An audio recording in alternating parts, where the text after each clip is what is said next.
গভীর রাতে মালদায় ভয়াবহ দুর্ঘটনা। ইংলিশ বাজার থানার গৌরবঙ্গ স্টেশন সংলগ্ন জাতীয় সড়কে পথ দুর্ঘটনায় প্রাণ গেল 5 জনের। আশঙ্কাজনক অবস্থায় আরো 2 জন। জানা গিয়েছে শনিবার রাতে একটি জাইলো গাড়িতে 7 জন কালিয়াচক থেকে মালদার দিকে আসছিলেন। সেই সময় গৌরবঙ্গ স্টেশন সংলগ্ন জাতীয় সড়কে নিয়ন্ত্রণ হারিয়ে জাইলো গাড়িটি একটি লরিকে গিয়ে ধাক্কা মারে। জাইলো গাড়ির সামনের অংশ দুমড়ে মুচড়ে যায়। এক আরোহীর মাথা কেটে রাস্তায় ছিটকে পড়ে।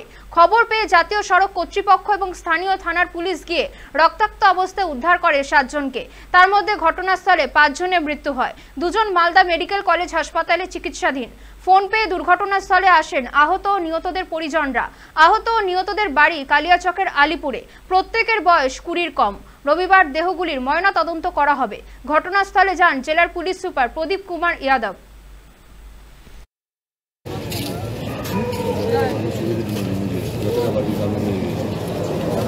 আমরা তো এসে দেখছি যে 5 জনই একবারে এই ফ্যাটাল হয়ে গেছে আর কি। কজন মারা গেছে? 5 জনই। হ্যাঁ, 5 জন। আমি মালদায় ছিলাম।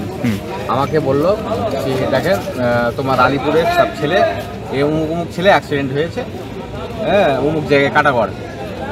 আমি কাটাগড়ে না ঢুকে আমি মালদা হসপিটালে ঢুকলাম। তা আমি 3টা দেখতে পেলাম। তারপরে আবার 2টা আসলো, আর 2টা কাজ চলছে আর কি। কজন মারা গেছে? এখন তো 5 জন মারা গেছে, 2 জন আপনার অপারেশন হচ্ছে। আহত জন ছিল এরা? 7 জন ছিল বোধ হয়।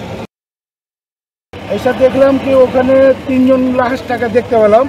একজনের গলা নাই, আর 2টো এমনি হাত পা ওগুলো ভাঙা টাঙা আছে, ওরও ডেট হয়ে গেছে।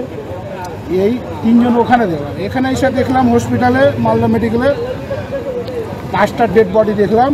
এখন বর্তমানে শুনলাম যে দুটো এতে আছে, সিরিয়াসে আছে।